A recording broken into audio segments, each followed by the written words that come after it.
Welcome to Meeting of the Minds on March 9th, 2025. Today is one of our many special classes. This one is going to be the sample of a course. I am giving a sample lecture, kind of in parallel to what I'm giving in the course, the Objectivist Ethics Part 1. This paragraphs, as you know, that I chose to go through here are outside of part one. They're in part two because I didn't want to give away or do a lecture class before we actually start the course. So it's a little out of context, but I'm going to supply that context. But first, I want to do this promo for the people who have not yet heard about the course. I recently saw a bumper sticker that said, "I stand for the flag, I kneel for the cross."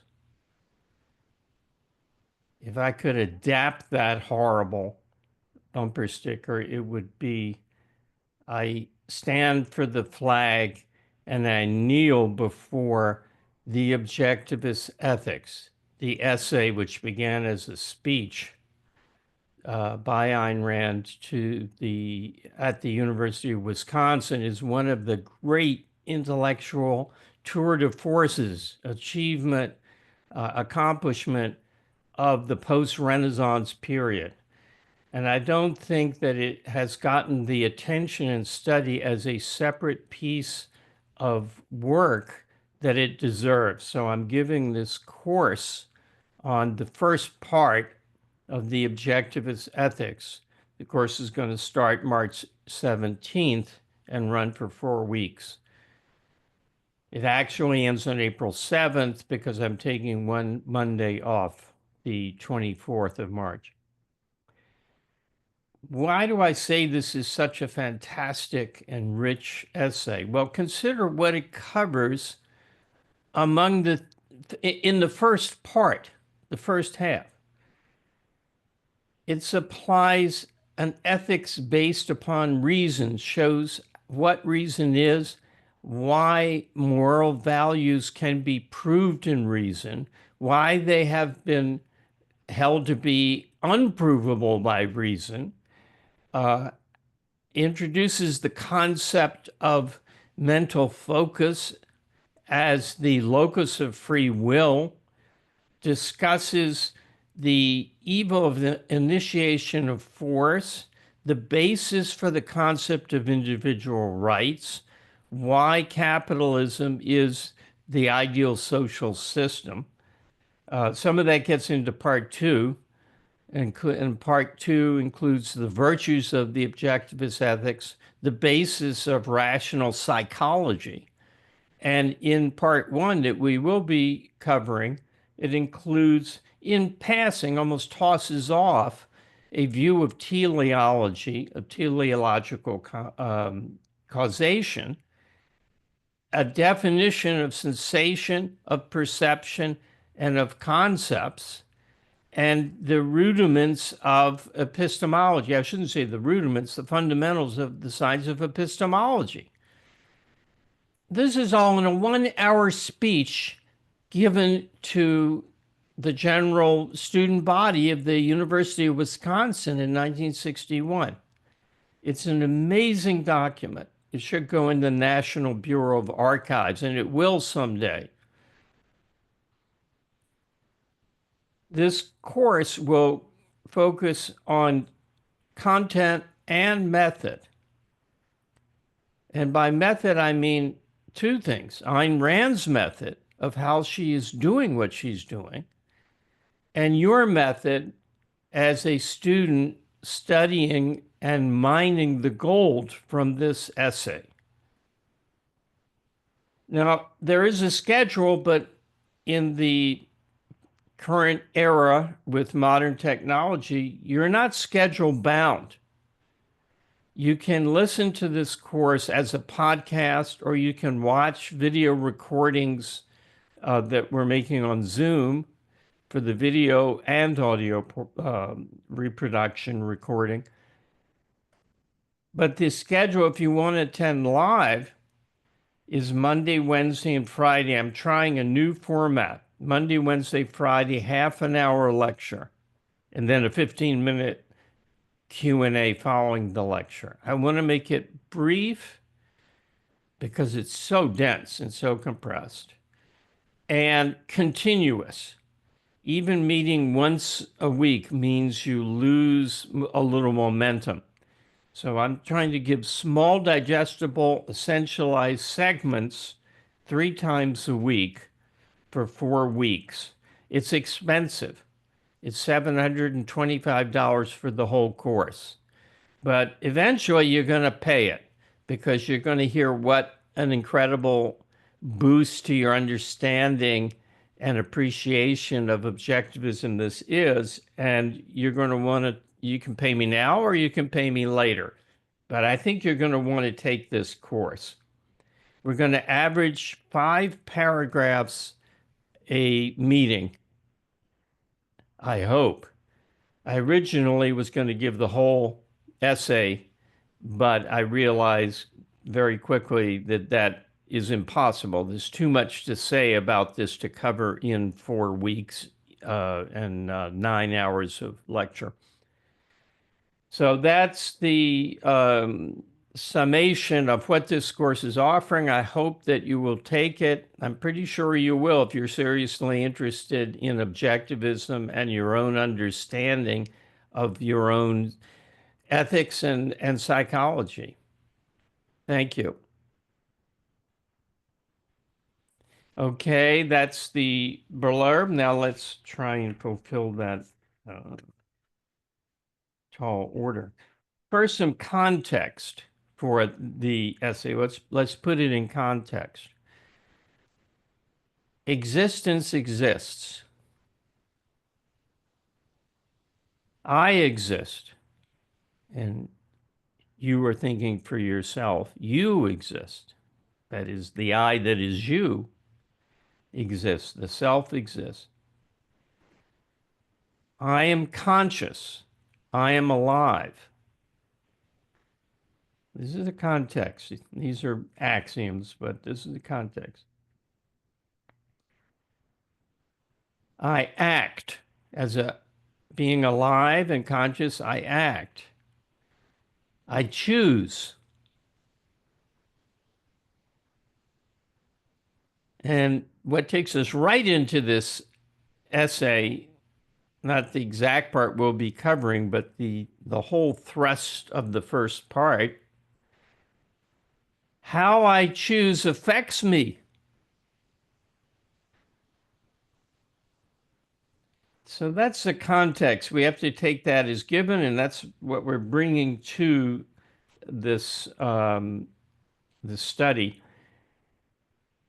In the first part, the whole message of the first part, which we're not discussing in this meeting of the minds sample class, but I need to get what the essence is of the whole first part.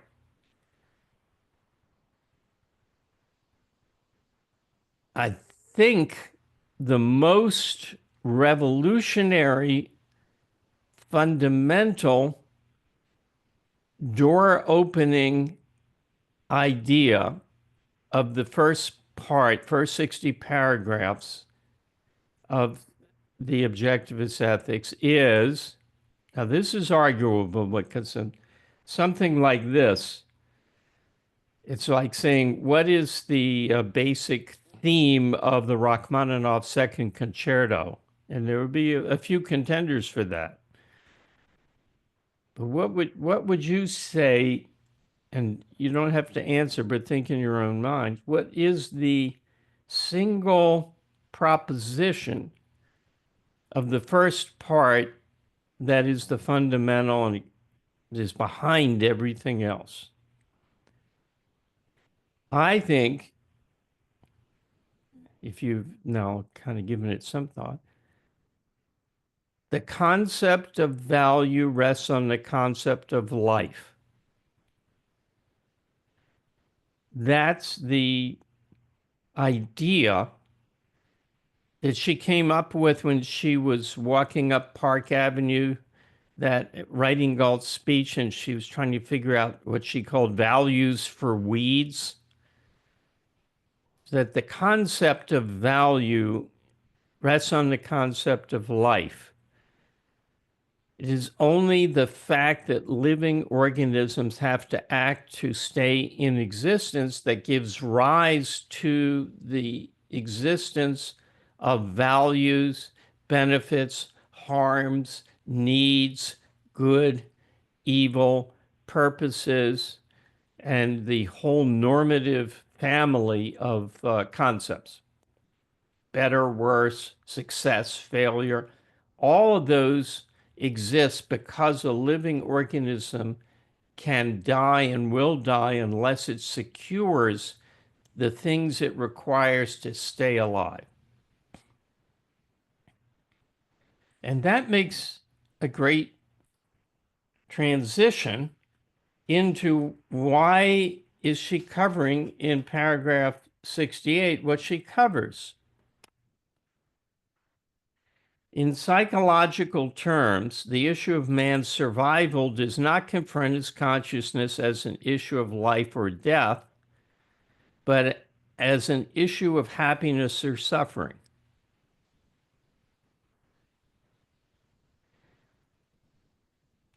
You know, the idea of a hierarchy is that you can't get concept B until you've first gotten concept A.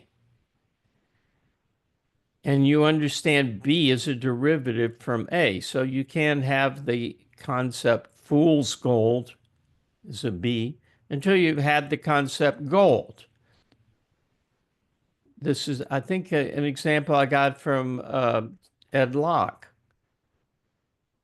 You can't have the concept civilian until you understand a civilian is a person not in the military. So certain concepts depend upon other concepts.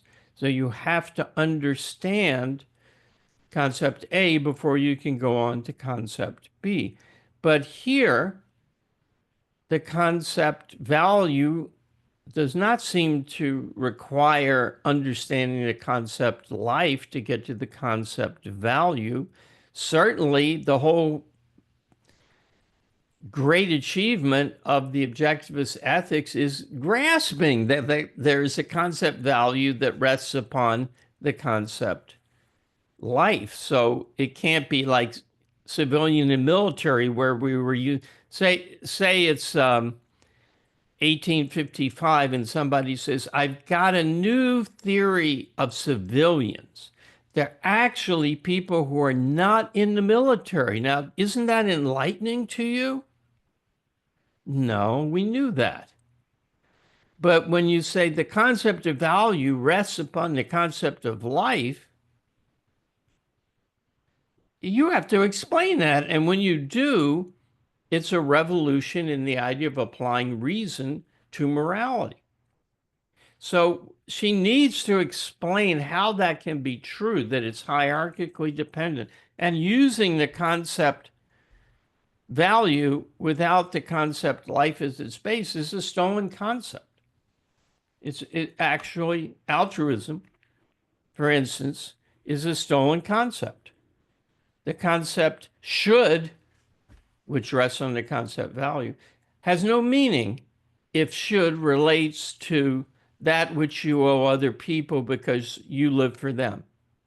That makes no sense, and there's no meaning to should. Putting it another way, the only way that altruism can function as a morality is by parasitizing the actual connection of morality to your self-interest. That's the only way you get the idea of good, and then it can be twisted and perverted to, oh, your real good is the good of others. But if you were raised to think that, you wouldn't have any concept. The concept of good would just be that which helps others that I don't care about. It would have no purchase on you. So it has to be a parasitical concept. Why does she say in psychological terms? Because because the focus here is not on hierarchy. The focus here is on I'm going to show you the connection of happiness to life and happiness to life via volitional reason. So that happiness, the overall thought of these 5 paragraphs, happiness can be connected to life if you're rational. But if you're irrational, it's set against your life. What you want, what you think will make you happy, will actually destroy you. Like the drug addict is the obvious example. So this is about emotions, inner thoughts, premises, subconscious. This is the section on psychology. And yet it's required for an epistemological reason that she said value rests on life. But how can that be since we don't necessarily you have the idea of what you want before you even know that you, as a child, that you can die or anything can die. So you certainly have values before you know about death. I mean, I shouldn't say you certainly, most kids do. I mean, if you grow up on a farm, maybe you don't.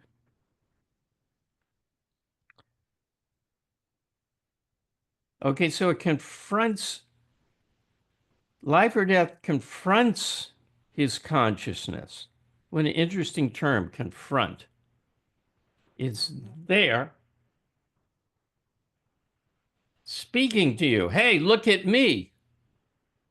This may hurt. This may feel great.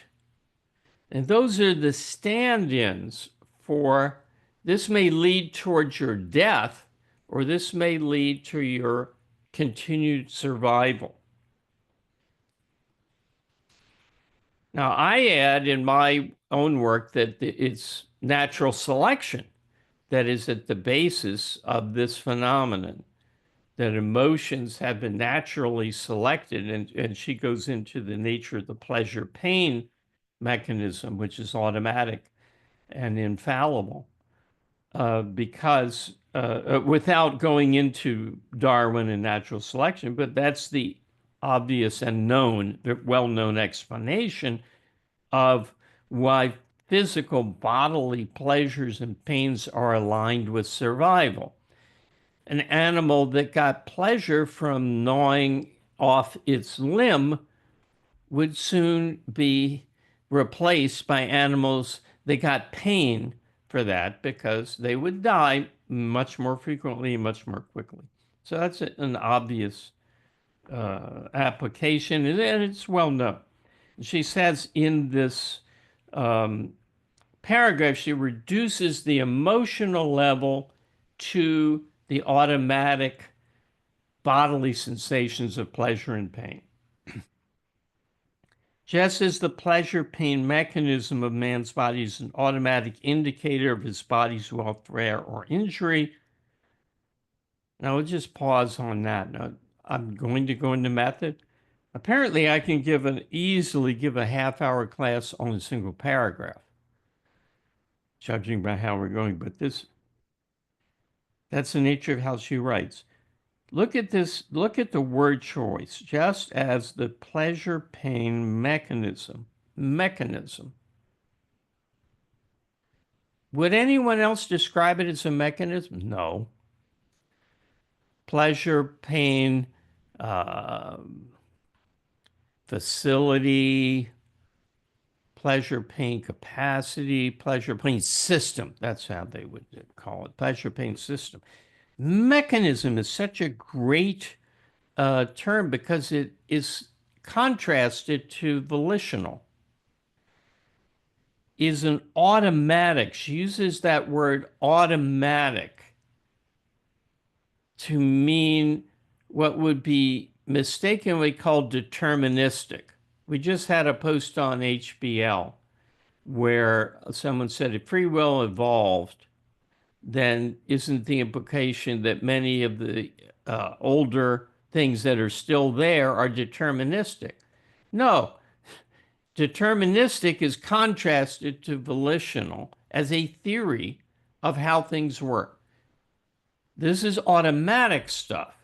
So she contrasts the automatic with the volitional.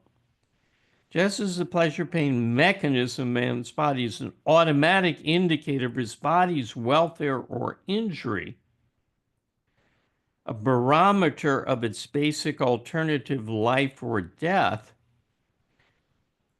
that's quite a thought in and of itself, but that's swallowable. That's not too far from what people already know. So the emotional mechanism of man's consciousness, the emotional mechanism. So there's actual gears and pulleys and so forth behind your emotions. Of man's consciousness is geared, and then we got the actual word gear, is geared to perform the same function as a function, comma, as a barometer that registers the same alternative by means of two basic emotions, joy or suffering. Now, who else in the history of thought, name two or three people in the history of thought who have had similar ideas? Nope. No one. Not even Aristotle.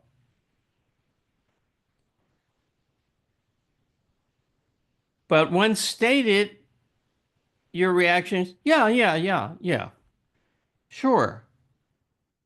And that's an okay reaction. Just be aware that no one else said this. And what do I mean by this?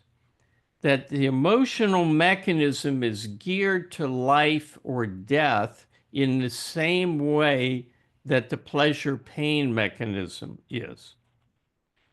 I bet there's some adumbrations of this in the better philosophers. I'm wondering if William James, I'm sure Lee will come in to tell us that William James said this. James in psychology is quite good. In philosophy, he's the bottom of the pit. Almost the bottom. Emotions are the automatic results of man's value judgments integrated by his subconscious. Who else? I'm going to say this over and over again. Who else said this? Well, a few people have said that. A few people like Aristotle and Magda Arnold in psychology, and I think a couple of philosophers have said that emotions are, they wouldn't have said automatic, but are produced by appraisals of things in terms of your idea of good for you or bad for you. But this is such that emotions are the result of value judgments subconsciously integrated is something that redounds through all of objectivism. And why is she going into this? So the first motivation I said was, she said the concept of value rests upon the concept of life, and yet people are not aware of that. So how do you say that? Well, because the way that they experience this is through happiness or suffering, which is based on joy or suffering, which I won't, well, maybe I will go into the difference between happiness and joy. Joy is more concrete. So one thing is that, okay, now I've explained the hierarchy issue.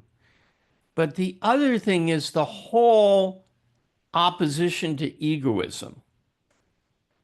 Why do people oppose selfishness? Because selfishness means you go out and rape and loot and murder and go berserk following your emotions, right? So Here she's saying, she's setting it up for what goes through the next 3 or 4 paragraphs. Your emotions are not a key to your self-interest. They're based on your conclusions, and your conclusions might be irrational because your conclusions pass through. That's probably a wrong metaphor. Your conclusions are a mental process that can be performed rationally or irrationally. So that is the next paragraph, that these value responses, what's called emotions or value responses, are dependent upon a standard of value. And the standard of value is based on conclusions that you have drawn. It's learned. It's not built into you. The pleasure-pain mechanism has an implicit standard, immediate, pro-life or anti-life. So, for instance, going to the dentist hurts, but it is bad for the nerves that are being overstimulated, or the cells that are being destroyed in the process of when it hurts. It is accurate, but it's very short range. It's just physical contact that's damaging his pain. Maybe it's outweighed by a greater health benefit in the future, but your body can't know that. But the emotional mechanism, what makes you feel good, is happy, joyful, or bad, or frightened. That's dependent upon your standard of value, and that's not built in. And that's paragraph 70. Man's built with an emotional mechanism, just as he born with, could be built with, born with an emotional mechanism, just as he is born with a cognitive mechanism. But at birth, both are tabula rasa. Interesting cognitive mechanism. So thinking and drawing conclusions is based upon a mechanism. It isn't mechanical because you have free will, but your free will is to operate the mechanism that's there, or fail to, and let it run on autopilot. And at birth, both are tabula rasa. Now, this is really opposed today. When I started in philosophy, everybody accepted tabula rasa except a few religious lunatics. Now everybody's a religious lunatic. This tabula rasa idea will be fought tooth and nail by conservatives, for instance. And one of the things they don't get is what she says right here, that you're born with the capacity, with the engine, but you haven't driven anywhere yet. So the content, where you go in the analogy, is up to you. But the mechanism is given basically. Now there's a wrinkle. How you use your mechanism shapes, within limits, the efficacy of that mechanism. If you constantly evade, you wreck your mechanism. If you constantly try to get clearer and clearer, you sharpen your mechanism. All right, but the cognitive mechanism is not what she's talking about here. She's talking about well, in a way, she's talking about that because there's no split between values and facts. The way you reach the conclusions about your standard of value is up to you. It can be rational or it can be irrational. And that's what paragraph 71 says. So 70 says, but wait a minute. No, 69 says, wait a minute, the standard is not built in, it's acquired. 70 says it's not pre-programmed. It's acquired by your mind. And paragraph 71 gives some examples of different ways you could use your mind and reach different standards, different value conclusions, and hence have a different psychology. Since the work of man's mind is not automatic, it's volitional. His values, like all his premises, it's interesting. I mean, other people don't talk about premises, but it's interesting. She calls values premises. And there's something to be thought about there in terms of why does she call a value a premise? His values, like all his premises, are the product either of his thinking or of his evasions. Now I got it. She's earlier in the part that I'm going to cover talked about focus, reason, rationality, conceptualizing. Now she's talking versus the opposite. And now she's applying it to value conclusions to underlie emotions that are either pro-life or anti-life. It's not that the emotions, incidentally, are rational or irrational.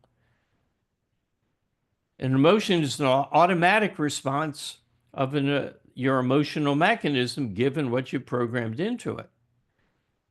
But its consequences will either be good for you or bad for you. You have a good, healthy psychology or a bad, unhealthy psychology.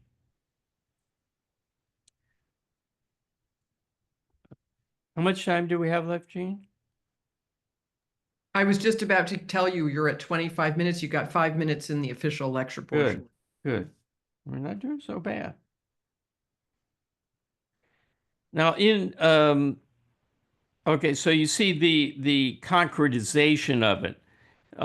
Thinking or evasions uses value by conscious process of thought or accepts them by default. Default isn't necessarily evasion. It's evasion of the responsibility, but it doesn't mean blanking out unless that responsibility is felt and occurs to you.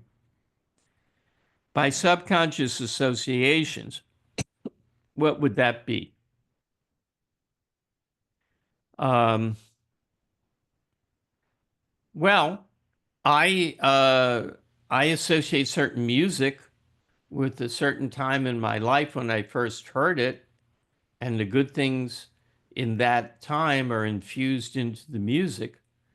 So the values I have for rockabilly are based on subconscious value associations, but that's entirely appropriate for that kind of thing and inevitable, almost inevitable. On faith, no, I don't go there. On someone's authority, well, Mama said, by some form of social osmosis, well, everybody knows that you have to recycle. Or blind imitation, that would be more for a younger person. So that's some irrational things. And I said I was going to get to 73, so let's pick up the pace a little. The next 72 is that the capacity is non-volitional, but its content can be garbage, which is an elaboration of what was introduced in the preceding summary. And I just wanted to, from that whole paragraph, I wanted to pick out the one thing that impressed me on first reading and kind of reorients you once you recognize it. The irrational is the impossible. First time I read that, which is about 62, I thought, absolutely, yes. And that's what is wrong with these irrational people. They're attempting the impossible. They're going to fail. You can't do it. You can't make socialism produce wealth. You can't change, I mean, now I would say you can't change the climate by putting your trash in one container and your garbage in another container. You can't feel good about yourself because you read that Jesus loves you. I mean, we all know examples of irrationality, right? And it just doesn't work and can't work. It is that which contradicts the facts of reality. Facts cannot be altered by a wish, but they can destroy the wisher. And the other thing I want to point out in this paragraph is the last parenthetical. How most people today experience themselves as an inner state. And this was in 1961. It's really widespread today, particularly among Democrats. And I use that as a shorthand for all the people who are sold on irrational ethics and politics. They really are in this, from what I hear, and from the songs and the art that they like. There's a lot of people out there who are really anxious, afraid, hostile. And Could you beneath the surface, read that line, I think, to make it he be turns his inner life into a civil war of blind forces, engaged in dark, incoherent, pointless, meaningless conflicts. Conflicts is the noun there. They're in conflict. I should, but I don't want to. I want to, but I shouldn't. And of course, religion is built on this. It's not like the religious conservatives get a free pass here. The spirit is willing, but the flesh is weak. That which is against the flesh is against the spirit, and that way, there's everything in Christian religion, at least, is based upon the idea of I have these bad urges within me, and I don't love my neighbor the way I should, but I can pretend I do, and maybe I'll fool myself. So it's not like they're happy, self-confident. You know, the smiling nun is a phony. There are no smiling nuns. There's no happy nuns. And those of you who went to, I hear universally from those who go to Catholic schools run by nuns that the nuns beat them, hit them, beat them.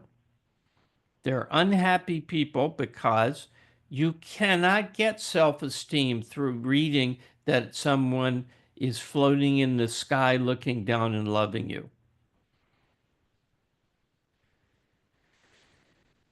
The final paragraph, which you can't really do justice to, comes down to a definition of happiness and the connection to reason. That goes on, that's continued. And I remind you that the life and death purpose of connecting happiness to reason is that people think selfishness means whim worship. So the idea that only the rational man can be happy is completely new to them. I mean, frankly, it was new to me when I heard it. I was pretty rational as a child, but I had never thought about connecting my desire to get things clear. This is what it comes down to. The implementing the desire to make things clear is what makes you have self-esteem, what makes you happy, what allows you to achieve things because you gain knowledge that way. And knowledge is the thing you need to survive, and survival is the basis of value realization, and value realization is what causes happiness. So that whole connection, I mean, you won't find that anywhere else other than Ayn Rand and those who understand Ayn Rand, the objectivists.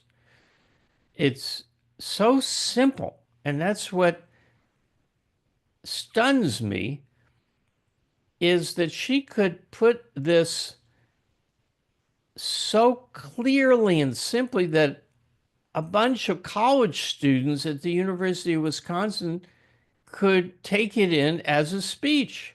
In fact, the version of this speech was what brought me into objectivism. She gave it at MIT with a different beginning called Two Young Scientists. And it's what I didn't grasp it, but I got one idea out of it that I thought was the key to life, which was that I could focus my mind or drift into semi-conscious days. And it made me go out and read everything she had ever written. And then I learned. But it's the combination of how come no one ever got this before? And it's so simple. And one final thing,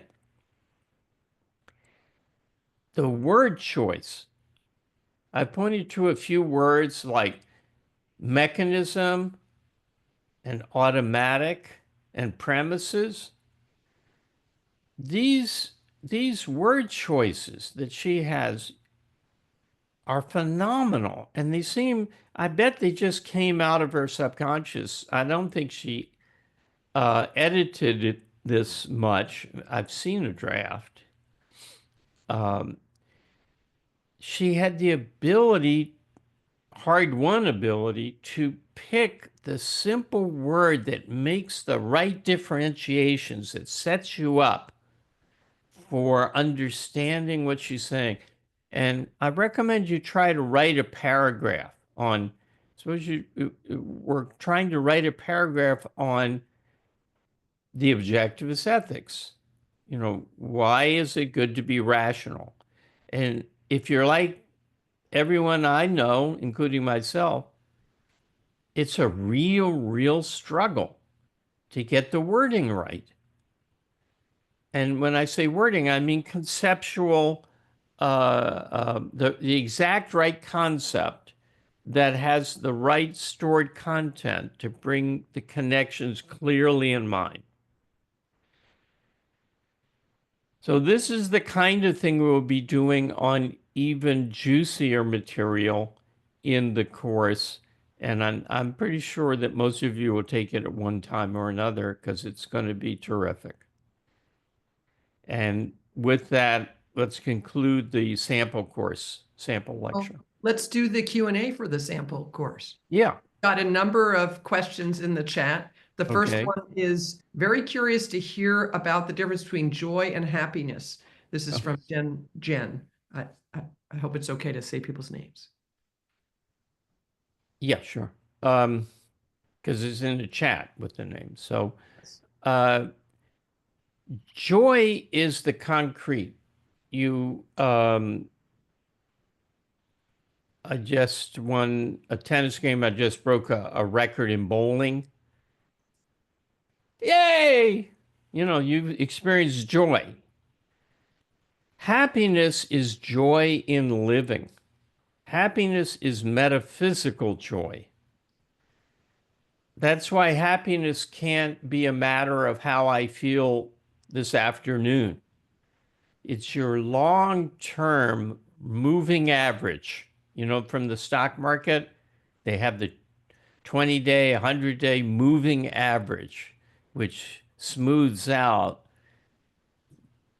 the ups and downs and gives you the average, but it changes. It's a rolling average. So let's say happiness is features what happened in the last day or two, but it also includes, with probably a declining weighting, everything that's happened in your life and your expectations for the future. So joy is tied to, I got this value. I wanted to get a good bowling score over X. And finally, I did it. I worked towards it. I acted to gain and keep it. I stuck to it. I used my mind because it's not a matter of your hands, it's a matter of your mind's deciding what your hands and body should be doing and making it do that. So I acted to gain and or keep it with my mind through volition, and I got it. But that's just bowling. Maybe my marriage is a shambles. Maybe my bank account is on zero. Maybe all my pets are dying, but I got the good bowling score. Okay, I'm not going to be happy. Uh, it's also tied to self-esteem. You can't feel, I don't know what I'm doing. Forrest Gump is impossible. I mean, I think that's the story. I didn't watch the whole movie, but somebody who's completely out of control of his life and is blown by the winds, but is very happy. No, you'll be scared if you're not in control of your life. So it's a necessary condition of happiness is a sense that you're in control. You have your destiny in your hands. You can succeed. You know how to succeed. And then succeeding on average uh, gives you happiness. So that's join. What's another question? The next one is from Nick, and I had it also, which is you mentioned she says values basically implies values are a type of premise. And that sounds interesting. Could you say some more about that? Yeah, I mean, I just did a little thinking of it. I never noticed that before. I mean, before this morning, I think it has to do with the value is not, she preliminarily defines it as that which one acts and gain or to keep. That's not a real definition. That's an opening characterization. But a real value is something you commit to. It's something that you instantiate, and that's not the right, install in yourself. It becomes a premise in the sense that it's part of the structure of your memory system and plus a conscious commitment to it. So I think that's the sense in which a value is different from, hey, you want to stop here and get a milkshake? Yeah, let's do. That's not a value. It's in the value field, but a value is something you say, I want to learn how to bowl, or I want to write a book on the philosophy of mathematics. I actually don't want to write a book. I want to have a series of web pieces or something on philosophy of math, and I'm going to work towards that. So that's a sense in which is a premise, not a momentary liking. Next. This is another one from Nick. Um, Harry discussed the pleasure pain mechanism and the emotional mechanism. Could you discuss the cognitive mechanism? I could, and I've lectured on it in psychoepistemology, but it basically comes down to what you focus on and has value meaning to you gets stored. And you can also store its relationship to other things, which can be done logically or illogically. But the mechanism there is the brain. And Jean has done a lot of work on what she calls the memory affect system, which I think is really pioneering work. And it's the subject of the field of psychoepistemology. So that's just an entree or a teaser. So there's one more, which is from me, unless someone has a follow-up on one of these.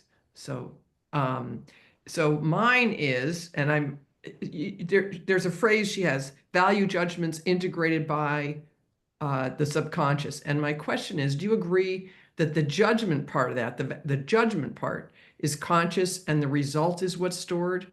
Because I find that phrase somewhat difficult, and you sometimes say it as subconscious value judgments, and that makes it seem like the judgment is in the subconscious. No, the judgment is conscious, and what gets stored is for instance, um,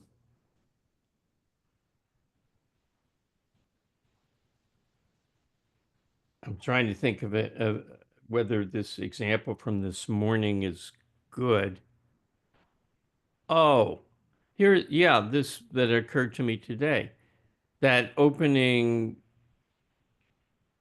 bit about I kneel for the cross. When I saw that bumper sticker, I evaluated it. I thought about it and I said, this is what's wrong. I kneel, it should be I kneel for no man or no thing, not so, I stand for the flag is a commitment to America, and I kneel for the cross. Then I give it all up, and I'm selfless, and I say, "Oh, I am nothing, Lord. I am nothing. Uh, I'm a miserable sinner. I kneel for the cross." Uh, is just the opposite of standing for America, and that set me up because then I'm thinking, this is a good example, Gene, if I do say so. Penthouse Legend, night of January 16th. I was very impressed by a statement by, I think, Bjorn Faulkner's secretary, not the woman, but her assistant, who says, do you think when something passes to which one should kneel, one no longer has eyes to see it? And I thought, this is something to which you should kneel. And then, and first of all, I was thinking, I'm humbled by this essay. I feel like I should kneel before it.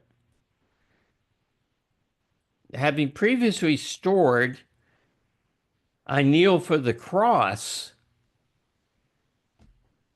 It both came into my mind, and I judged this is the proper answer to that bumper sticker. That bumper sticker would be a good entree into what I want to say about the course.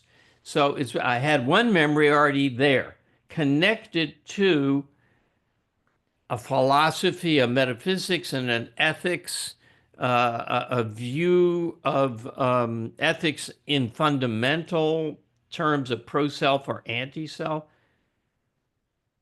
And here I was thinking how great this is. And kneeling is in my mind because I've stored Penthouse Legend, and I've thought about that line many times. And, I kneel before Ayn Rand. And that obviously kneeling before something that's of metaphysical great value is the connection. And they popped into my mind in regard to this. So that's integrated by the subconscious. I didn't, take out the dictionary and look up words that would be better than Humboldt or something. It's just bang into my conscious attention, as you would put it, field of attention, came bumper sticker. You're at a bumper sticker, Bjorn Faulkner, the Objectivist Ethics opening. It was integrated by my subconscious. And of course, the conscious part is, yes, that would be good. Because a lot of times things come up and they say, no, it's too subjective, or that misses the essence, or whatever. So you have to judge it when two ideas come up, but they come up because there's a connection. And again, bumper sticker, kneel, kneel, reverence, but reverence can be this worldly reverence for the achievement here. It's not that my subconscious formed a concept or anything. It's that these things had a common link to kneeling. Conservatives, Christianity, kneeling, bumper sticker, kneeling, Bjorn Faulkner, great admiration for a hero. The Objectivist Ethics, great admiration for a hero. So it's just association. There's a follow-up from Nick on this. Would you say the integration is only complete or rational once judged? And he It's says, certainly not rational before it's judged. It's not rational or irrational. That only applies to conscious phenomena. I don't think Uh, it's complete until it's been judged. uh, well, there's two That's the thing senses that of, puts it together. yeah, it's two senses of integration here. There's, no, not two senses, two applications of integration. There's what the structure of your memory system. What word you use to file it, what therefore is associated for instance, string beans is not associated to kneeling, okay, or reverence or anything. But it's just, in my mind, associated to can is the first thing. Anyway, so there's the structure of what's got good connections, strong connections, many connections to what, and then what that is connected to and how strongly, and then what that is connected to and how strongly. Then there's the new connection that's not in memory, but it's brought up into conscious awareness because other things are connected in memory. So A is connected to B in memory. B is connected to C in memory, but it can be a new thought. A is connected to C through B. That can be a new thought, and it might be right, it might be wrong. But the integration occurs in that new integration occurs in consciousness. Stored connections are in the brain. The new connections happen when two things come into the conscious mind and you say, yeah, that's worth remembering. Or, no, that's either wrong or accidental or not helpful or who cares. That won't get stored in the brain. You said there's one more question? There's one more question. We're at 51 minutes, and I think make this the last question, which is from Lee. And he says, in paragraph 73, sentence 1, why doesn't Ayn Rand refer to, quote, rational values instead of just, quote, values? 73 paragraph. Paragraph 73, yes. So Yeah. Happiness is that state of consciousness which proceeds from the, because it would shift the focus. It's implied, and I'll tell you why. That's a good question. Happiness is that state of consciousness which proceeds from the achievement of one's values. Why doesn't it say one's rational values? Because it would detract from the value, hugely detract from the value genesis to the new thought. You see, this is not a difficult thought. When you get what you want, it makes you happy. If you get what you want across the board, it gives you real happiness, not momentary joy. But actually, it's two reasons here. If you've got contradictions, achieving your values will make you happy in one regard and unhappy in another regard. I'm happy because I've won this woman. She's going to bed with me. I'm unhappy because it's a sin. Or I'm happy because I have a good, here's a great example. I mean, we objectivists don't know how bad off the people out there are. Very seemingly nice woman who worked at a huge major financial firm. And I was talking to her. Her name was Merrill. I was talking to her, and she was coming out with all this anti-capitalist stuff. And here she was working at the pinnacle on Wall Street of a capitalist enterprise, making money on money. How bad is that? And I said, well, how come you're working here at so-and-so firm? And she said, I sold out. Now, 2 or 3 years later, she had quit. Or maybe it was let go, but I think she quit.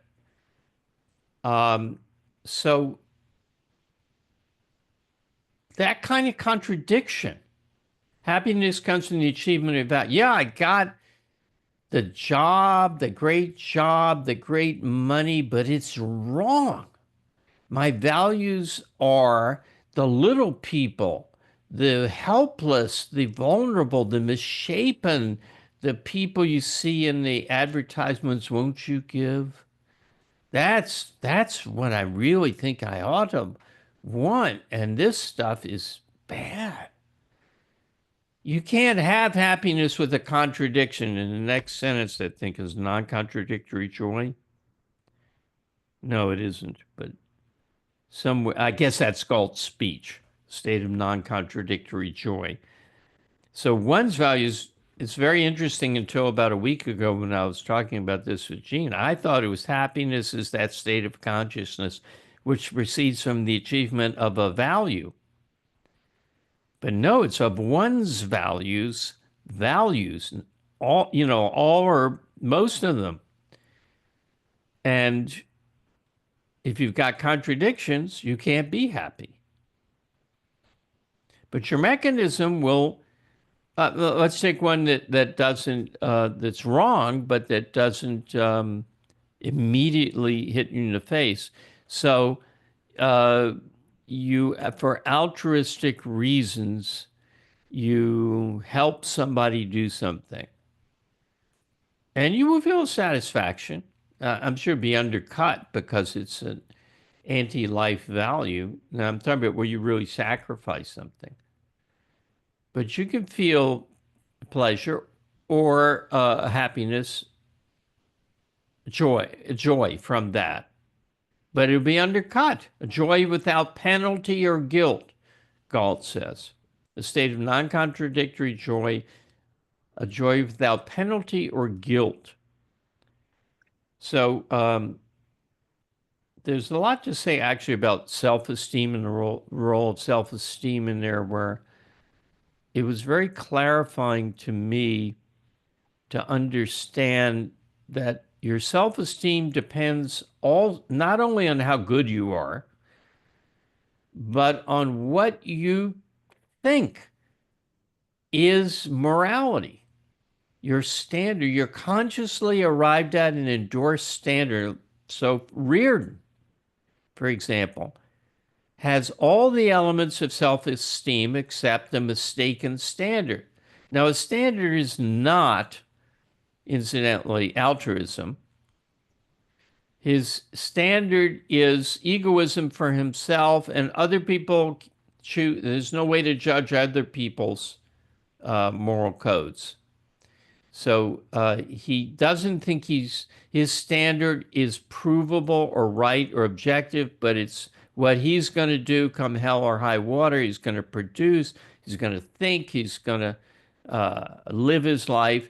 But his brother and his wife, well, they've chosen another way, and who am I to impose my standards on them? And that's a conscious decision. And we hear him thinking that over and over again. So that's what causes is he doesn't like not have self-esteem, but he's in conflict. He's impaired in his self-esteem and happiness because of that. So Lee has a little follow-up, I think. He says you can't feel happiness from irrational value achievement. I think he means you can't feel joy from irrational value achievement. Well, it's true about happiness too. You can't feel if you've got Mother Teresa cannot be happy, and she was not happy. And a smiling nun cannot be happy. But isn't the point here you can have a number of rational values, but if you go after them and you have some irrational, you're still going to be undercut. So you don't get happiness just from the pursuit of rational values. You get happiness from pursuing all your values at the same time, which can't be done unless they're rational. Not done without conflict and penalty. With Yeah. suffering, right? It's like integrated joy. Yes. Yeah. Lee says that happiness is a long-range state. Yeah, it is true that, and she says it a little bit later, only the rational man can be happy. Which, boy, you say that to a college professor, and you better duck before he swings at you. That goes right to the core of their pretenses and evasions. They really hate that. Yes, it's time to say thank you for attending, and I hope you will attend the course sooner rather than later because I could use the money now. And I will see you next week on Meeting of the Minds.